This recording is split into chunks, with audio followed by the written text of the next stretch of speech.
USA president Donald Trump tunnistas raevus, et Iraan ei täida kaugeltki kõiki relvarahu tingimusi, kuid otsesed läbirääkimised on juba laupäevaks kokku lepitud. Trump tunnistas, et iraanlased jätkavad Hormuzi väina blokeerimist ja tahavad isegi pärast sõda selle üle kontrolli säilitada, kuid tema seda sugugi ei soovi.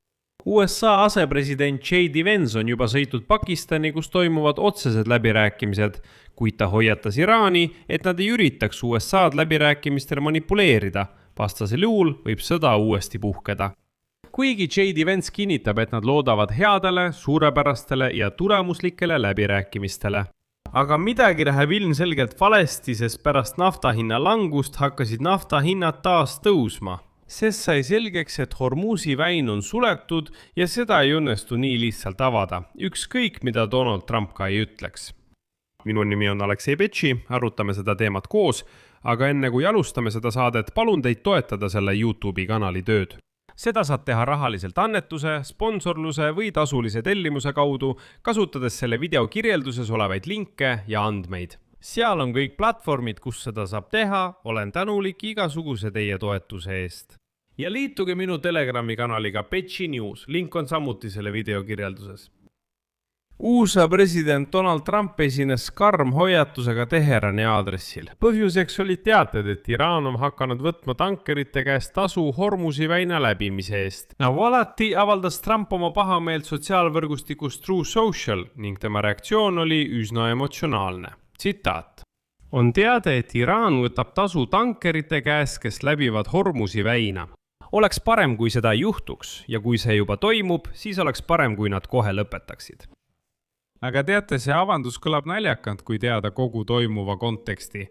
Alles 2 päeva tagasi, 8. aprillil, ütles sama Donald Trump, et tal pole midagi selle vastu, kui Iraan võtab laevadelt, mis läbivad Hormuzi väina, tasu. Ja ta tegi ettepaneku luua selleks ühisettevõtte Ameerika ja Iraani vahel. Järgneb veel üks tema tsitaat.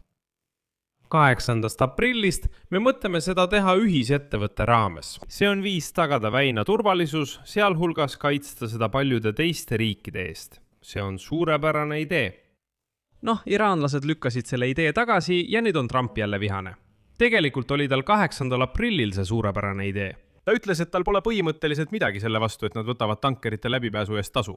Aga 10. aprillil ütles ta, et parem oleks, kui nad seda ei teeks. Ja ta ütleb, et tuleb teateid selle kohta, et nad siiski teevad seda. Aga sa ju ise saadad signaale, mis hoopis õhutavad tegutsema. Samal ajal teatasid Iraani võimud ametlikult, et nad püüavad saada tasu laevade turvalise läbipääsu eest. Ja see sai tingimuseks praegusele sõjategevuse pausile. Iraani plaan näeb välja nagu ulatuslik maksustamine naftahiidudelt.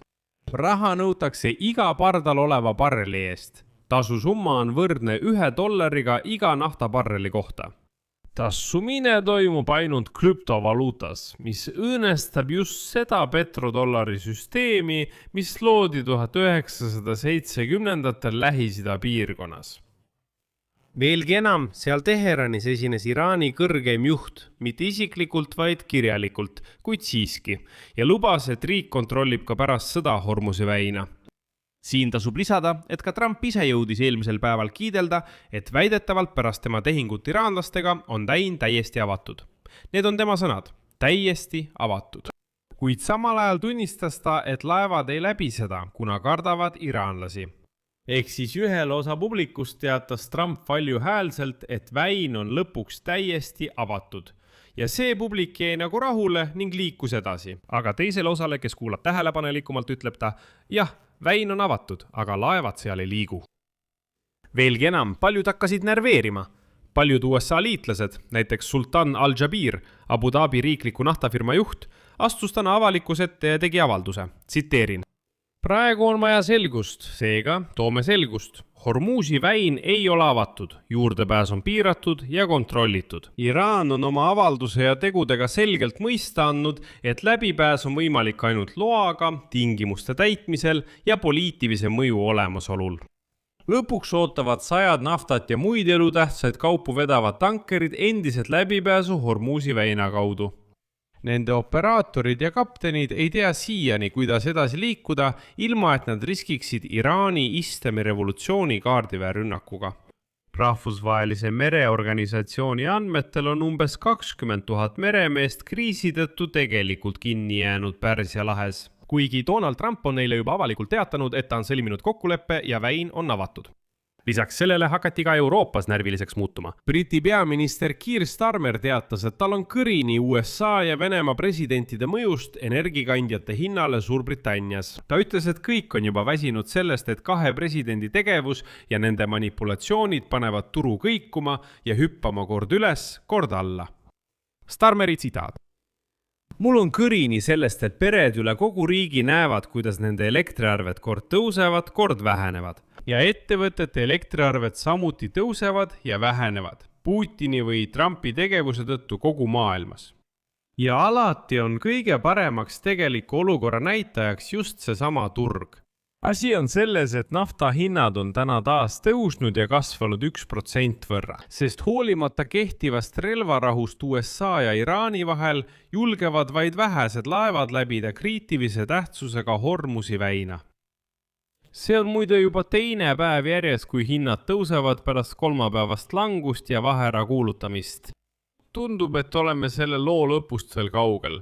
Iraani kõrgeim juht Mashtabaha MNI teatas kirjalikus pöördumises, tsiteerin, et Iraan viib Hormuzi väina juhtimise uuele tasemele läbirääkimistel USA-ga.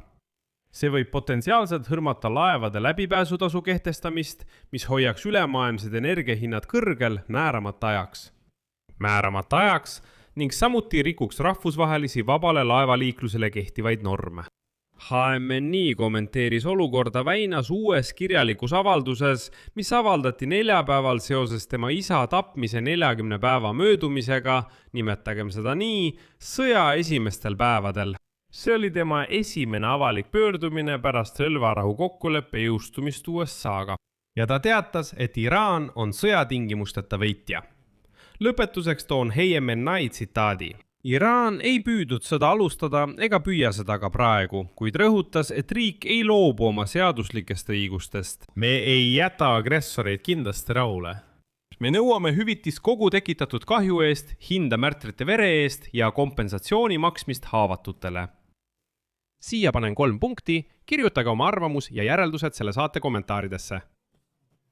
Telli kanal, vajuta kellukesele ja ära unusta vajutada meeldib nuppu. Kui soovite toetada selle YouTube'i kanali tööd, saate seda teha rahaliselt ükskõik millise annetuse, tasulise tellimuse või YouTube'i sponsorluse kaudu.